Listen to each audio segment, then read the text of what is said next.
masisingit na pambubudol na ating dinaranas ngayon sa kasalukuyan sa ilalim ng Marcos administration. Ang ating pong pamagat August 15, 2025, i-boycott at ihuhulog. Dalawang topic po ito.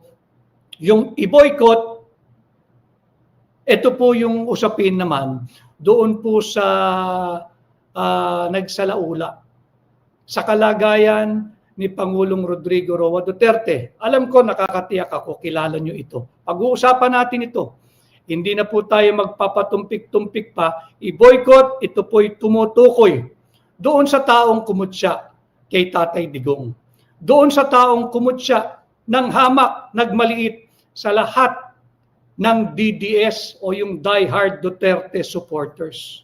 Sa lahat ng mga Pilipinong pilit ginagawang mangmang. Sa lahat ng mga Pilipinong nagmamahal sa kapwa Pilipino at nagmamalasakit sa isang kapwa natin Pilipinong nakapiit ngayon dyan sa The Hague nang wala namang kaso na inialay ng sarili niyang gobyerno sa kamay na naglalaway na banyaga. Ang pinatutukuyan po natin dito sa boycott ay walang iba kundi itong nambastos kay Tatay Digong. Nambastos, wag na po tayo magpatumpik-tumpik. Kung matapang siyang nambastos kay Tatay Digong, mausig natin siyang uusigin dito sa Tinig Maisog. Si Vice Ganda, atin pong pag-uusapan, i-boycott yung sahod po ngayon. Sana ay yung mga nanananghali, kung kayo po'y nag-iisip-isip, Luzon, Visayas, Mindanao. Lahat po, yung ating mga kapatid sa KOJC. At hindi rin pinaligtas ng Vice Ganda yung ating mga kaibigan sa Iglesia ni Cristo. Kung hindi pa ho kayo nanananghali at nag-iisip-isip, wag ho muna tayong mag-McDo. McDon't po muna tayo, McDon't.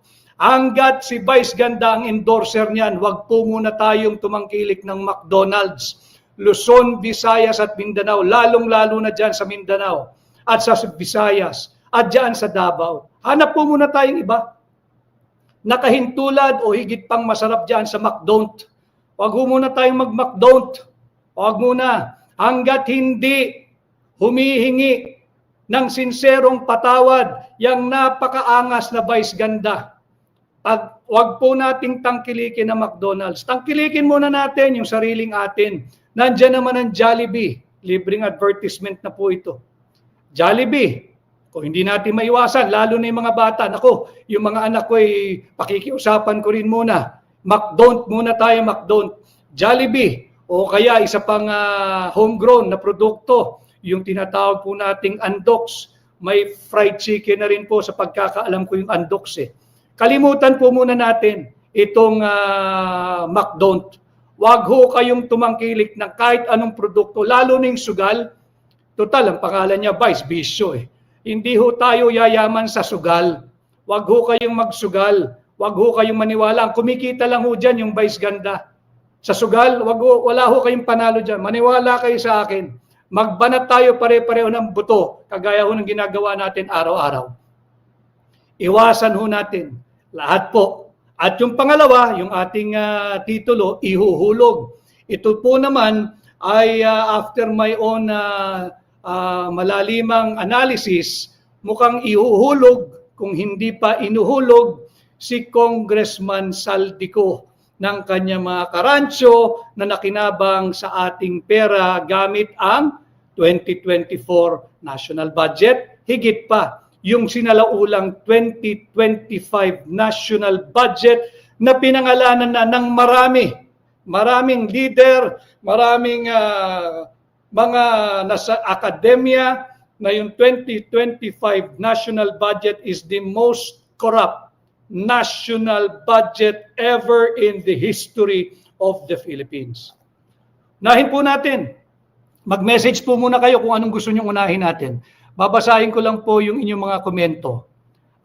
Kay Moses Miranda San Jose, yes, Moses, McDon't tayo. Kay Sharon Torres, ganun din po. Kay Juvie Ibarle, kay Athena Sam, pati po yung mga Pilipino sa labas ng bansa. Iwas po muna tayo dyan. Kung may Jollibee sa Hong Kong, napakaraming Jollibee. Mag-Jollibee ho muna kayo. Singilin natin itong Vice Ganda na binastos si Tatay Digong. Konting sakripisyo po ho. Konting sakripisyo. In fact, I think, if you will heed my pakiusap, kung pakikinggan po nyo at susundin ang aking pakiusap, hindi po ito sakripisyo, baka makabuti pa po sa atin ito.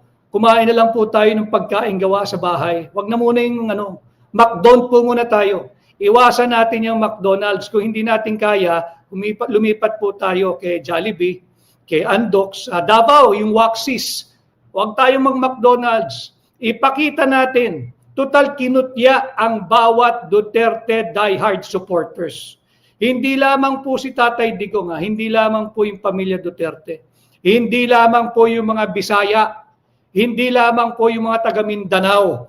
Hindi lamang po yung mga taga Luzon. Hindi lamang po yung mga nagbabanat buto. Nagpapakahirap dyan sa ibang bansa, mga overseas Filipino workers at Filipino migrants. Boycottin po natin lahat ng palabas ni Vice Ganda. Boycottin po natin ang McDonald's hanggat hindi siya inilalaglag at inuhulog ng McDonald's. Hanggat hindi siya humihingi ng public at sincere apology.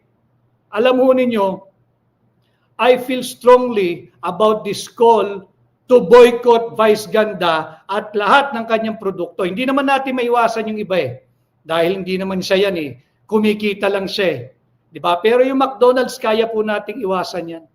Binastos ang isang dati nating leader na mahal ng sambayan ng Pilipino. Ano akala mo, Vice Ganda? Higit kang mahal ng Pilipino kesa kay Tatay Digong? Subukan natin.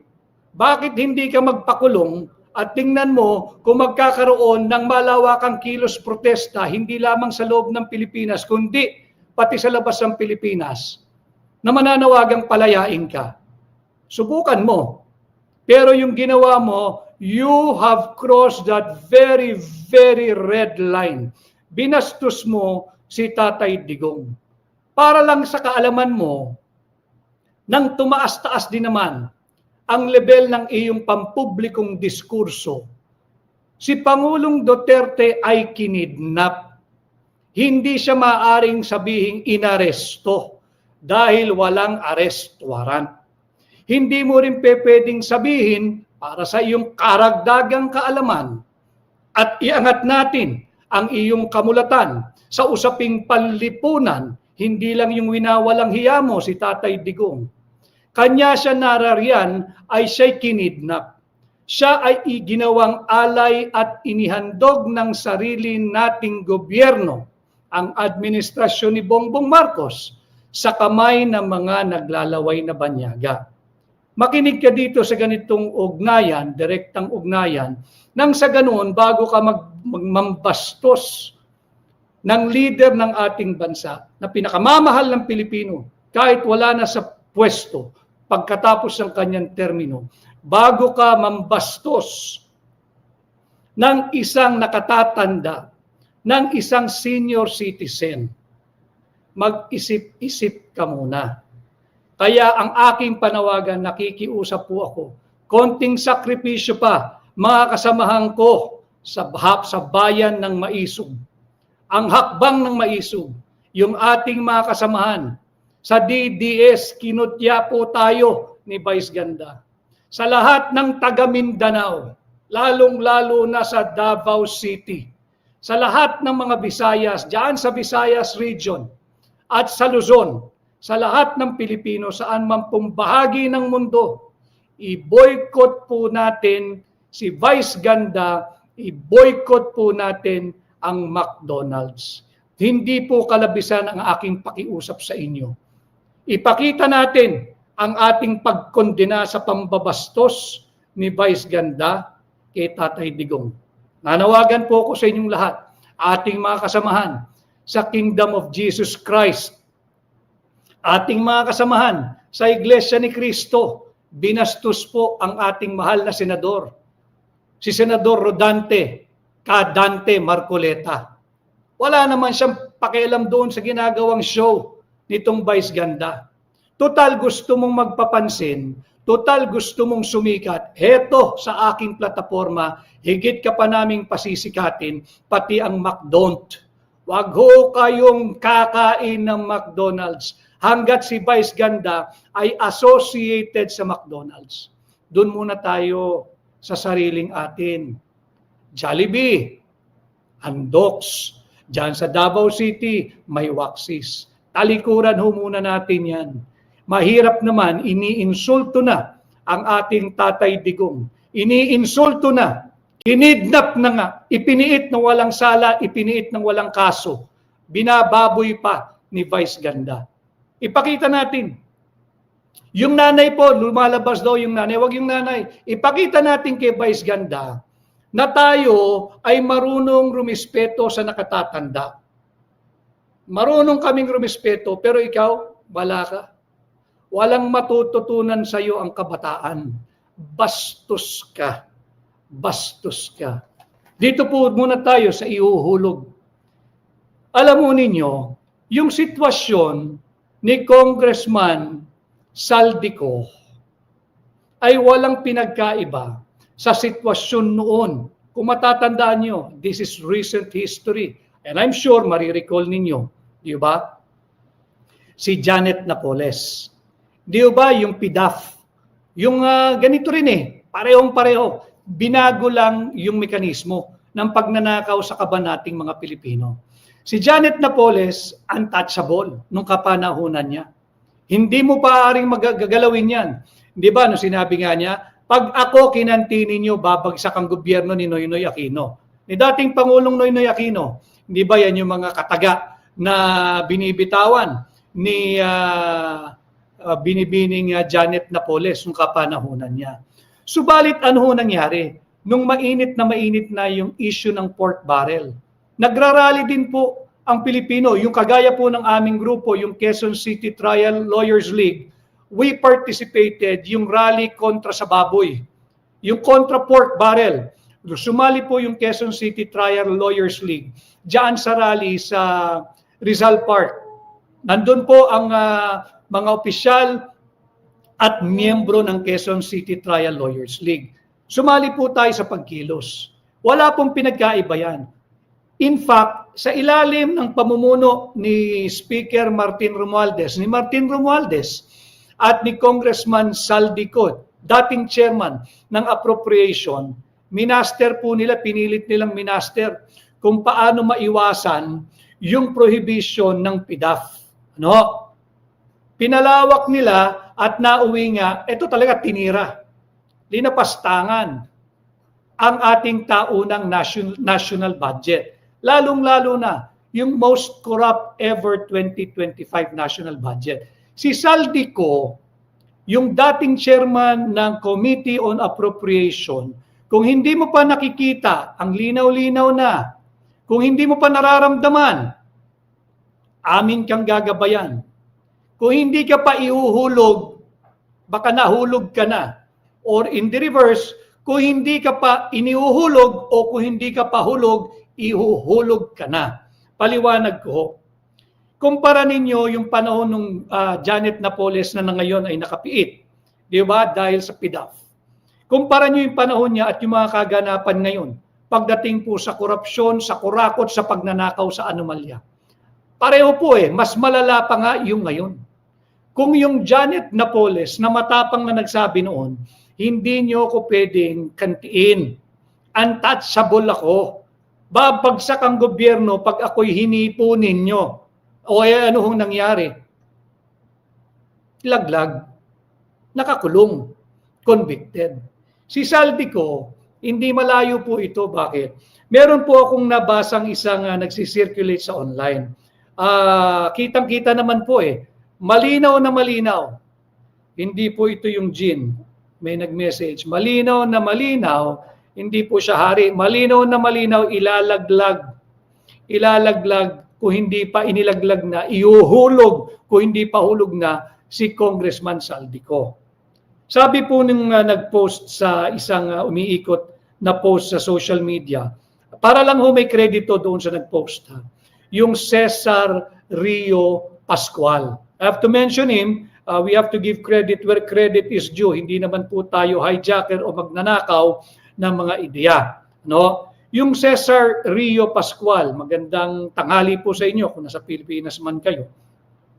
Ang nakasulat sa kanya, Puno, si Congressman Ronnie Puno po ito, reveals Escudero, Co, and Po. Si Co, si Saldi Co, si Po, si Grace Po, si Senadora, made changes in the proposed national budget. Si Congressman Puno, obviously, was referring to the 2025 national budget. Para lang po magabayan kayo, si Ronnie Puno po ay hindi congressman at miyembro ng 19th Congress. Hindi po siya miyembro, kakapanalo lang po niya at ngayon lamang po siya bahagi ng Kongreso, yung 20th Congress. Huwag po natin pakaunahan. Ang sabi po nung post ni Ginoong Cesar Rio Pascual, again, I have to make it very, very clear yung attribution sapagkat post niya ho talaga ito. Hindi po tayo magnanakaw ng ideya, lalo na ng pera ng mga Pilipino. Ang sabi po niya, Ronnie Puno revealed a small BICAM committee. Ito rin po yung align po ito sa naging pahayag ni Congressman Toby Tiangco. Yung sinabi niya na bukod sa BICAM, may small committee pa na nagde-design, nagtatapos, nagfa-finalize ng ating taunang budget. Ronnie Puno revealed a small BICAM committee made the controversial changes. Maliho yung controversial. Made the illegal, unconstitutional, and anomalous changes to the 2025 national budget. Meron pa po siyang sinabi, conclusion po ito, di lang malinaw sa pagkakasulat nung nag-post, kung conclusion niya o conclusion po ito ni Congressman Ronnie Puno. Ang sabi po niya, in the end, the budget swelled from, lumaki po yung budget, from 6.18 trillion, ito na nga po, nauwi tayo, 6.325 trillion pesos budget for 2025. Nais ko lang po pasalamatan yung mahigit 2,000 na po na live viewers. Marami pong salamat. Marami pa ho sa Facebook, higit na marami. At ganun din po sa TikTok. Pakiusap ko, sana po yung mga nasa Facebook, mag-like, mag-comment,